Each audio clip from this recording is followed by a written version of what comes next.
So I'm here with James Flower from Field and Flower at his farm, home farm in the West Country, aren't we? Where are we? Near Bristol. In North Somerset, yep. Exactly. And I'm here to show you exactly how these guys are rearing their animals and producing really good quality meat. For me, I have grown up understanding where the meat comes from. I used to go to local farms and see the animals and all their conditions. And for me, that's a really big deal. Like, I think it's important to know where your food comes from. So I'm here, we're going to be doing a Q&A and talking about exactly how these guys rear their animals so you guys can hopefully enjoy the Field and Flower experience as well. Could you briefly describe how your meat is better quality compared to organic meat in the supermarket? The supermarkets don't have a personal relationship with the farms. You know, they're relying on a set of standards that can be interpreted in different ways and are just much more general. Yeah. You know, our farm and the other farms that we source from have much more defined standards based on specifics that we're looking for as a business, which means, you know, we can be much more consistent in terms of knowing exactly how the animals are raised, exactly what they're fed. You know, in organic general terms, you know, there'll be a whole range of different farming systems and feeds that are used still under those rules. The other side of it is that even after the animals raised, supermarkets, organic still won't be aging the beef the correct way, and still won't be going through the other processes that make the quality of the product good. The other side of it, from our point of view, really is also looking at sustainability right the way through the food chain. You know, from an animal welfare point of view, and an environmental sustainability point of view, but also from an economic point of view. It's really important for us as a business to have a sustainable food chain where every part, whether that's the farmer, the butcher, the other suppliers that supply into Field and Flower, all have fair prices. We believe that supermarkets don't pay the producer a fair price. Yeah, that's what I've been hearing as well. Yeah, what they're charging for beef, what they're charging for pork and chicken, you look at it and go, that's not sustainable, and someone's suffering from that, and it's more often than not, it's the farmer. From our point of view, you know, we have great relationships, and that's why our farmers are stuck with us from the start, and that's how we want to carry on and continue to build the business. I think that makes perfect sense, because obviously supermarkets are more worried about their consumers than they are their suppliers. You know, because that's where their profits come from. Whereas you are a farmer yourself, and you are looking after everyone. Obviously, you're supplying consumers, but also you're looking after farmers, and that's why everyone needs to be happy. And that way, if the farmers are happy, they can do their job properly, and they can rear the animals in the correct ways. Exactly. Really Something has to give. If the supermarkets are really pressing for lower prices, something has to give. And you know, you've only seen that in food scares, and you know, that's all down to pressures put on the system as a whole. And you know, it's not sustainable. Really, from our point of view, it's kind of trying to explain the true cost of your good produce and good meat. So how fresh is the meat? What is the average time it takes from abattoir to consumer? Sure. So obviously we're aging the meat, but with after the 4-week sort of aging process for beef, and you know, pork and lamb we'll age as well for 4 or 5 days in some cases. But we really look at it from a point of view of the point of cutting and packing. So typical order, our butchers will be starting 4 or 5 o'clock in the morning, cutting, packing, and we'll dispatch that order then for a next day delivery. So you know, compare that to a supermarket where they have to gas flush the products to give the shelf life. They'll be cutting, then that will go to a distribution warehouse maybe for a few days, and that will then go to the store, and then it'll be a day before it's out on the shelf, and then it's got 5 or 6 days shelf life on it. So just to give you an idea of the difference, you know, we're really looking at the morning of dispatch for in terms of the freshness of packing the meat. It's pretty fresh. Aging the meat, especially beef, is really important.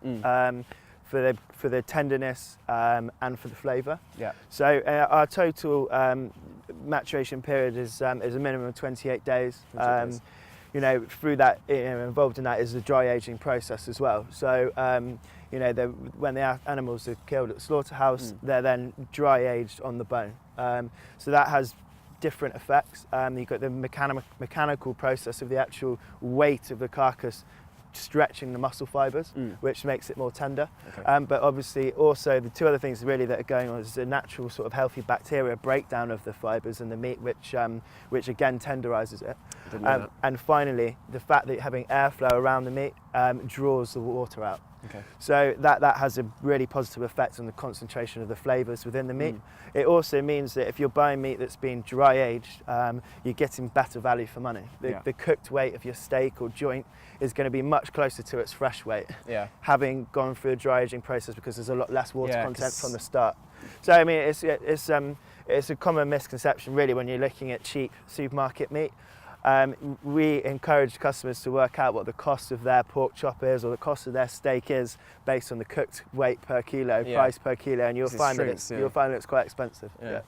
And the average supermarket, how long will they be hanging their meat for? Do you know? I mean, in terms of the lower quality meat in the supermarket or standard ranges, days. The only reason they give it a few days is for the meat to get cold and set, and that's it. Then that's cut. Broken down into primals, and then some supermarkets that say they age for 14 days or 28 days, that's usually broken down into primals, vat packed and sat on a shelf for that time. Okay. So you don't get the water loss, and you don't get the mechanical stretching of the meat, so you don't get the tenderisation. That's exactly why, you buy a cheap quality steak and you think it's nice, big, juicy, you cook it, it's half the size. Exactly, and tough probably, and not a lot of flavour. Exactly. So your farm isn't certified organic. Could you explain why not, and how you create really good farming standards without being certified organic? Sure. So the main reason initially that we decided not to be organic was the cost of conversion. We're a small tenant farm and just couldn't sustainably make that conversion over 5 or 7 years. So we then sat down. Is it that long? 5 or 7 years? Yeah, in some cases, depending on the land. To go from non-organic to organic. Exactly, and in that time you can't command obviously organic prices for what you're producing, but it costs you organic costs to do it. So there's a big and costly conversion period. So we kind of sat down really and looked at what we could do to kind of bridge that gap, and really look at the principles behind organic farming, and what we could adopt on an individual farm basis here, to kind of farm in a way that people were wanting, and the organic standards represented, but without going through the cost of doing it, which is kind of what we've done really as we've grown the business, and as we've brought on new suppliers. We really look at it on an individual farm basis as opposed to a general set of standards, which are open to interpretation, and there's good and bad farmers in all walks of life. So that's what we did really. In terms of our farm, this is part of a national nature reserve. We don't use any artificial fertilisers on this land. We don't use any pesticides on the National Nature Reserve either. We're not allowed to. Really, we're looking at a farming practice that leaves us no need to have artificial inputs, and which are costly, anyway. And so, it's better for the environment, it's better for the animals, and when it's done correctly, it's good economically as well. Yeah, I think for you guys that may be thinking, oh, they're not certified organic, they can't possibly, be good quality meat. That's completely untrue. Organic meat is good if you're going to a supermarket and you can't kind of see what the farmer is doing to the animals, what conditions they're kept in. But I'm here right now seeing exactly what these guys are doing. And the farm that I used to pick up meat was not certified organic, and it was some of the most good quality meat I've ever had. So you are organic, you're not adding pesticides, you're not adding any artificial anything, but there's just that certification which costs a lot of money, and I didn't know it took 5 or 7 years. We really looked at our farm and looked at how we could adopt a lot of those principles without having to go through that sort of cost process. And in turn, it allows us to market our products at a more reasonable price than some, in some cases quite expensive organic products, which wouldn't be any better quality. Yeah, exactly. Since you aren't certified organic, how can you assure your consumers that your product is always going to be as good quality as possible, and most importantly, not pumped full of hormones and antibiotics and all the rest of it? Sure. So, we understand the importance of trust in our product, absolutely. And so, as we've grown and we've brought different producers and suppliers into the business. We kind of have a set of standards that we use. Obviously, all farms are regulated and inspected. You know, they are under the Red Tractor scheme, etc. Yeah. But we have our own set of principles based, you know, that are based on our farm, at home farm, really. And it's about going out and meeting the farmers, going out regularly, seeing what's going on, and actually getting, you know, out into the fields and seeing for yourself. You know, paperwork and phone calls and emails can only take it so far. And so, from our point of view, it's about having a small group of suppliers that can be managed, and that you're able to pick up the phone and go down and see them whenever you want. And that's the kind of relationships we have with our farmers. The lamb and the beef on your farm, are they 100% grass-fed? And if they are, why is that important compared to feeding them grains or finishing them on grains? Sure. So at home farm, all the cattle are grass-fed right throughout their lives. So they're born on the farm. They're raised entirely on grass and hay and silage in the winter time. Okay. Some of the other farmers bring in some forage crops as well, such as kale and things like that, to help get some energy content into the diet. Help get some energy content into diet into the colder months in the winter. It's important that they're grass-fed. I mean, there's well-documented health benefits for grass-fed meat, but also from an animal welfare point of view, it's really important that they're having a natural diet. Cows aren't designed to eat grain. And you know, it puts quite a lot of pressure on their liver and things like that, and it's all to do with trying to raise cattle quickly. Fatten them up. Exactly, and it's not natural, so you know, it's not good for them, and in turn that's not good for us. Yeah, exactly, because then you have to use things like antibiotics to treat the animals that are getting sick because they're not eating something they shouldn't be eating. In intensive systems, animals' bodies are put under pressure, and with that comes illness and disease. And that's when, you know, routine antibiotics come into play, and even not necessarily routine, but far more use of antibiotics that we'd want.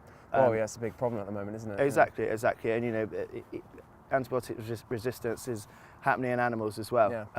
And so, you know, we're trying to do everything we can to minimise the use of artificial inputs such as medicines. And not only that, even if you didn't care about all those things, the meat's going to taste a lot better if they're eating a variety of grasses. As you saw, there's clover in the field, wildflowers, things like that. Exactly right. I mean, it's noticeable in the taste and the flavour of the meat. They're not being fed, you know, one or two ingredients the whole of their lives. They've got a very mixed diet in terms of, as you said, different grasses, clovers, herbs, you know, which all have an effect on the health of the animal and in turn the quality of the meat as well.